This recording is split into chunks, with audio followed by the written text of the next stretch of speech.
A federal judge has blocked the deportation of a Palestinian activist and Columbia University graduate who was arrested by federal immigration agents in New York Saturday. Attorneys representing Mahmoud Khalil have filed a motion as well to transfer him back to New York after he was sent to an ICE processing center in Louisiana. So as you can see, Letitia James, of course, has had she put her 2 cents in. She threw her hat in the ring. She said, "I am extremely concerned about the arrest and detention of Mahmoud Khalil, an advocate and legal permanent resident of Palestinian descent. My office is monitoring the situation and we are in contact with his attorney." And we are back, y'all. Thank you for watching today.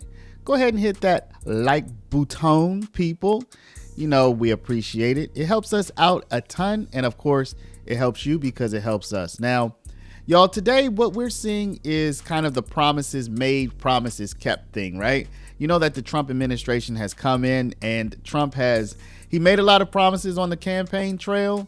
And now it looks like he's trying to keep them. So today's promise is that Trump said he's getting rid of the security clearances for a bunch of his ops, y'all, his opponents, including Letitia James and Alvin Bragg of New York, including a bunch of intelligence officials who Trump says were responsible for covering up the Hunter Biden laptop story. That was right. If you remember, that was right as the 2020 election was about to happen.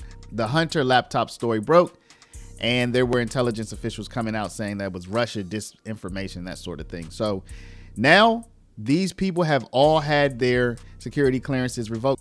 Now, the Director of National Intelligence, Tulsi Gabbard, has revoked dozens of security clearances, including for former Secretary of State Anthony Blinken, former National Security Advisor Jake Sullivan, New York Attorney General Letitia James, New York City District Attorney Alvin Bragg, as well as the 51 intelligence officials who lied and signed the Hunter Biden disinformation letter. Gabbard also blocked them from accessing classified information, while Joe Biden will no longer receive daily intelligence briefings. You're on the Intelligence Committee. What do you make of it? What are they losing by this? Well, what they're losing, look, it's completely appropriate. It's obvious they have abused the privilege. Not everybody gets a national security clearance just so they can have it. It's expensive to own. The government has to pay for that. And what they use it for is to go out and make more money by having contracts with people and businesses that need people with top secret security clearance and connections. They use it to grift. They use it just to make money. They're not there using it to make the United States more safe or better. They're using it to parlay themselves into making more money, and they have shown themselves to have abused the privilege. And once you abuse the privileges, they must be revoked. It's a slap in the face for everybody that maintains the right standards of decorum and lawfulness and doesn't abuse those privileges and use it as propaganda or something like that in a partisan fashion. That's not what's national. You're supposed to be focused completely on national security, not partisan witch hunts where you use it to go after the people and the party that you disagree with. Oh, yeah. Oh, well, we've lived it all. We've watched it all happen in the last few years. Now, as it relates to Letitia James and Alvin Bragg in particular, I wonder, they are still locked in battles with Donald Trump. You will see here shortly that Letitia James she's confronting Trump on a weekly basis. We're going to get into that in a second. So I wonder if not having her security clearance is going to impact that at all. So Letitia James has to fight on without security clearance, right? Now, again, I don't know exactly what information that would make her privy to receive, but it would seem like having it would probably be better than not having it. The latest battle lines that are drawn this time, this most recent incident, is a student activist who was detained by ICE. Now, apparently he has or had a valid United States residency, but due to his on-campus activities, which the Trump administration has deemed supporting terrorism, they have revoked or are in the process of revoking his residency and deporting him from the country. So first, we're going to take a look at a quick news report about his detention. And it does look like a federal judge has stepped in to at least temporarily stop the process. So we're going to take a look at that as well. And we'll take a look at what Letitia James had to have her 2 cents. We'll take a look at what she had to say. So first things first, let's take a look at the detention. A federal judge has blocked the deportation of a Palestinian activist and Columbia University graduate who was arrested by federal immigration agents in New York Saturday. Attorneys representing Mahmoud Khalil have filed a motion as well to transfer him back to New York after he was sent to an ICE processing center in Louisiana. The Department of Homeland Security says Khalil was arrested for violating President Trump's executive order banning anti-Semitism. Khalil, who helped lead pro-Palestinian protest at Columbia last year, has not been formally charged with a crime and is a permanent resident with a green card.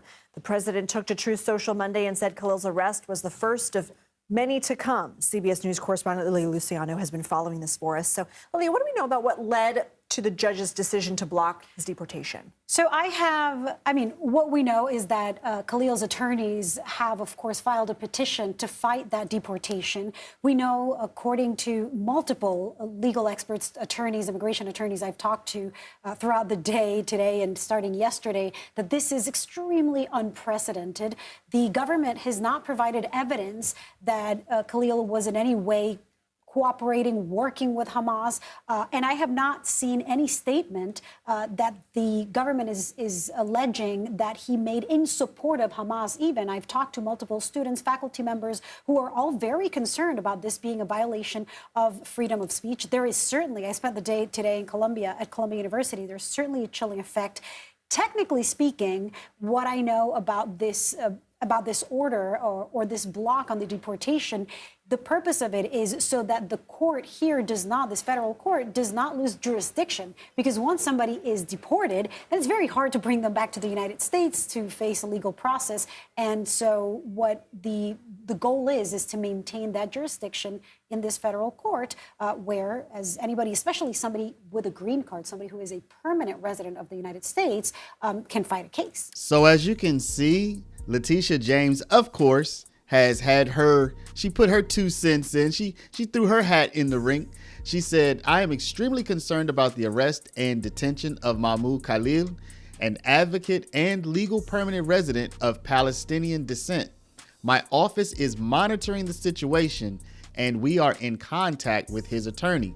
Now, the fate of Mr. Khalil, it seems to be dividing people. I mean, this is a big deal. If you notice, Candace Owens, she has come out and she has actually spoken out against Mr. Khalil's detention, saying, let's take a look at some of her recent posts on X.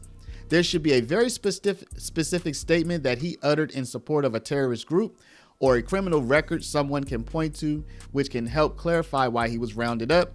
We were told his effort was about going after people here on student visas who had broken the law. Apparently, Mr. Khalil is not on a student visa. Candace also says he was not here on a visa. He had legal permanent residency via a green card, and to my knowledge, he had no criminal record. He was not arrested for property damage or injuring any person. So I will ask, what was the specific statement he made in support of Hamas? So here you have Candace Owens, who's siding essentially with the Letitia James. Now, listen, y'all, you know I'm neutral, right? I'm an observer. I'm neutral as a person reporting this to you, right? I'm an observer, and I find all of this fascinating. So I want to know what you all think, right? What do you think about Mr. Khalil being here in the country as a guest on a green card? He's still a guest, right? He's not a citizen, but he has certain rights. Our guests have certain rights, and they have the right to First Amendment, just like everybody else. It's not just United States citizens who have First Amendment rights. All of us here in this country have First Amendment rights. So with him being here as a guest, but with First Amendment rights, do you think that he should be subject to having his residency stripped and being deported because he supports Hamas? Particularly if Candace Owens is right, and I don't know, right? But if you can't point to a specific statement that he said supporting Hamas or specific activities, let's say more he is supporting the Palestinian people, should he be subject to deportation because of that? Do you say yes? Do you say no? I want to hear in the comments. Y'all, let's try to keep it civil, though. This is a very incendiary topic, so let's try to keep it civil, okay? Y'all, thank you for watching. Stop right now. hit the share button. Please do share this video out. Put in somebody's WhatsApp, somebody's text message, somebody's Facebook, Instagram, Snapchat. Share the video out. And if you're not a subscriber, please do subscribe. I want to let y'all know that I love y'all from the bottom of my little heart. Appreciate y'all, and we'll see you back in the next one.